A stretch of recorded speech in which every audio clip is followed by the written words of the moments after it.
જય શ્રી કૃષ્ણ મિત્રો, આજે આપણે હળદર વિશે જાણીશું. આ હું સેલમ હળદર લાવી છું. અમારે દર વર્ષે અમારા ઘરમાં આખા વર્ષની હળદર અમે ભરીએ છીએ. તો અમે 3 કિલો હળદર લાવી છું. અત્યારે 260 રૂપિયાનો ભાવ છે.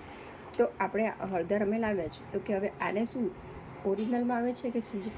તો આપણે પહેલાં 1 ગ્લાસ મેં ગરમ પાણી લઈ લીધું છે અને એમાં મેં આ જો ઓગાળી દઉં છું 1 ચમચી હળદર.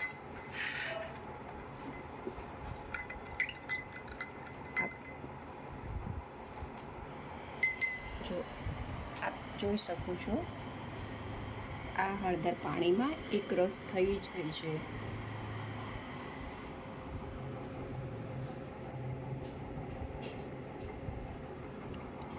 આપ જોઈ શકો છો આ હળદરને ઓરિજિનલ હળદર છે. અને હળદરને 12 માસ આપણે આવી રીતે જ રાખવી હોય તો એમાં છે ને થોડુંક આપણે જે ખાવા કપાસિયા તેલ, સિંગ તેલ જે પણ આપણે યુઝ કરતા હોય એ થોડુંક મોણ દઈ અને એને મસળી અને એને આખા ડબ્બામાં છે ને આવી રીતે કરી દબાઈને ભરવાની છે ડબ્બામાં, જેથી તે 1 વર્ષ સારી રહે છે.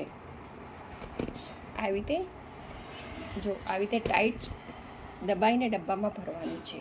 આ એની ટ્રીક છે. એટલે આપણી હળદર 12 મહિના 1 વર્ષ સુધી આવી કલર પણ આવો જળવાઈ રહે છે અને પીળી રહે છે. જય શ્રી કૃષ્ણ.